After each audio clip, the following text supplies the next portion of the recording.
क्या रेलवे के नए नियम से आम नागरिक को कुछ फायदा होगा या सरकार सिर्फ अपनी पॉकेट भरने के लिए इस नए नियम को बनाया है?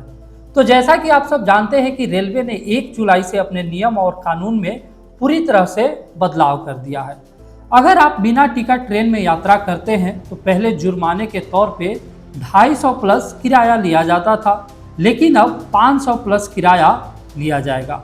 दूसरा नियम है, अगर आप महिला कोच में अनाधिकृत प्रवेश करते हैं तो पहले आपसे 500 जुर्माना लिया जाता था, लेकिन अब 2500 जुर्माना लिया जाएगा और तुरंत ट्रेन से उतार दिया जाएगा।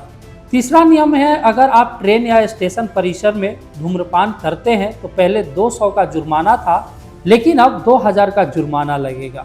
चौथा नियम है, अगर आप ट्रेन में प्रतिबंधित या खतरनाक सामान ले जाते हुए पकड़े जाते हैं तो कम से कम 10,000 तक का जुर्माना देना पड़ेगा।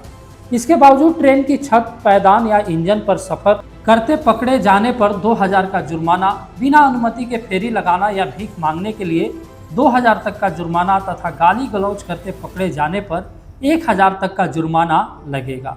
इसके साथ ही रेलवे ने एक्सप्रेस ट्रेन के स्लीपर एसी के टिकट रेट को भी बढ़ा दिया है। अगर आप 500 किलोमीटर से ज़्यादा का सफ़र करते हैं तो स्लीपर क्लास के लिए 1 पैसे प्रति किलोमीटर और एसी कोच के लिए 2 पैसे प्रति किलोमीटर बढ़ा दी गई है।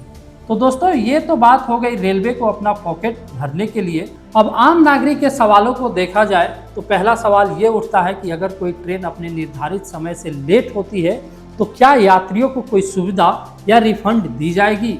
दूसरा सवाल ये है कि क्या ट्रेन में बैठे यात्री 100% सुरक्षित है?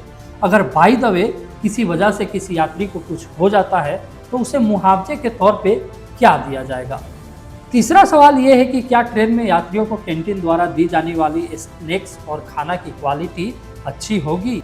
और चौथा सवाल ये है कि क्या कमाने वाले गरीब मजदूरों के लिए एक्सप्रेस ट्रेन में जनरल डिब्बों की बढ़ोतरी की जाएगी या फिर आज भी उनको जानवरों की तरह ही समझा जाएगा?